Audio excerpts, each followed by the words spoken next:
వైశాఖ శుద్ధ పౌర్ణమి రోజున మనం బుద్ధ జయంతిగా జరుపుకుంటాము. అశోకుడు వేయించిన లుంబిని శాసనం ప్రకారం క్రీస్తు శకం 623 సంవత్సరంలో సిద్ధార్థుడు లుంబిని ప్రాంతంలో జన్మించాడు. తన 29వ ఏటన మళ్ళీ అదే వైశాఖ శుద్ధ పౌర్ణమి రోజున మహానిష్క్రమణ ఇంటి నుండి బయటికి రావడం, భారతదేశానికి వచ్చి ఉద్ధారక, అలారా కలామా అనే 2 గురువుల చేత ఆయనకి యోగ విద్యను అభ్యసించారు. 35వ ఏటన అదే వైశాఖ శుద్ధ పౌర్ణమి రోజున ఆయనకి జ్ఞానోదయం కలిగింది. అప్పటి నుండి ఆయన బుద్ధునిగా పిలువబడ్డాడు.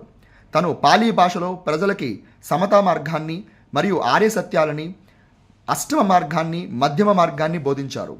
బుద్ధుడు తన 80వ ఏట మళ్ళీ అదే వైశాఖ శుద్ధ పౌర్ణమి రోజున మరణించడం జరిగింది.